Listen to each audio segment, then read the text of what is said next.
ये दर्शना जी की याद में ये जो प्रोग्राम किया है और उनका जीवन जिस काम में सारी उम्र लगा रहा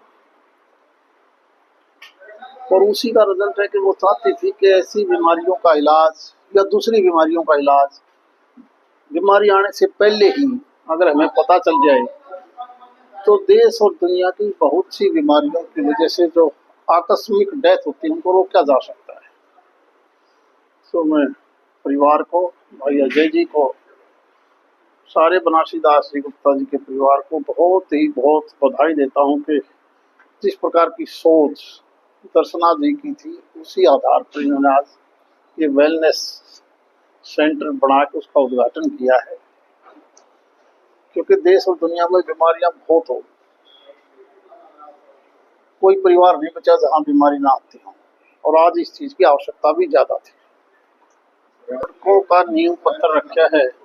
हमारी सोच है कि हम भी देश के दूसरे शहरों की तरह, आज हम कई शहरों का नाम लेते हैं कि वो बहुत आगे निकल गए, जबकि हमारा डिस्ट्रिक्ट भी 72 में बना था, लेकिन हम इतनी ज्यादा एनसीआर में होने की वजह से आगे नहीं बढ़ पाए।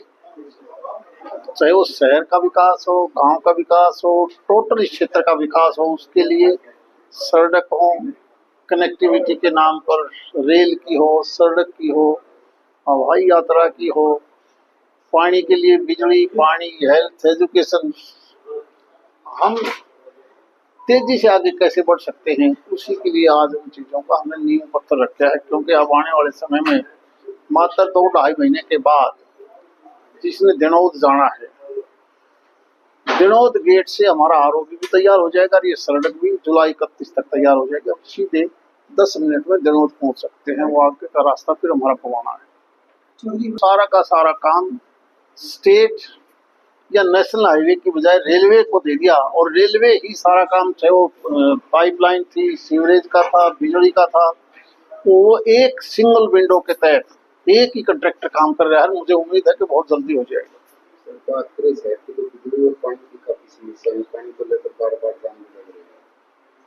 देखिए, देश और दुनिया ये मान के चलती है कि तीसरा विश्व युद्ध होगा तो पानी पर होगा।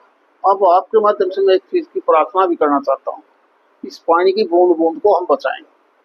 हमें भी समझना होगा, हम केवल डिमांड करते हैं। आप किसी गांव और शहर में जाओगे तो आपको नलके खुले मिलेंगे, चलते रहेंगे। खेती करने वाला भी बारिश आ गई तो भी वो ट्यूबवेल का चलाता रहेगा। पानी की जरूरत है उसको 1 लीटर की, और वो 50 लीटर भी यूज करता है, जिसकी वजह से लो लाइंग एरिया, जमीन भी खराब होगी। और पीने के पानी के लिए भी अगर मुझे घर में केवल 100 लीटर की आवश्यकता है तो मैं 1000 लीटर के बगैर मुझे तसल्ली नहीं होती। हम गाड़ी भी उसी पानी से धोएंगे, हम दूसरा तीसरा काम भी उसी पानी से करेंगे। जिस पानी को हम 10 लीटर में काम चला सकते हैं, हमें 100 लीटर चाहिए। अरे देखना चाहिए कि दुनिया में परिवर्तन आ चुका है। मौसम ऐसे टाइम पर तो ज्यादा बारिश हो जाती है जब नहीं होनी चाहिए, जब बारिश का सीजन आएगा तो कम बारिश होती है। कई बार ये जो आप देखते हो, इस प्रकार के हालात 50 साल पहले नहीं थे।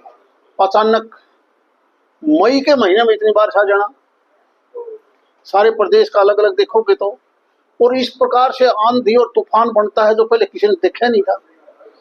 कुदरत के हालात को देखते हुए हमें भी बदलना पड़ेगा।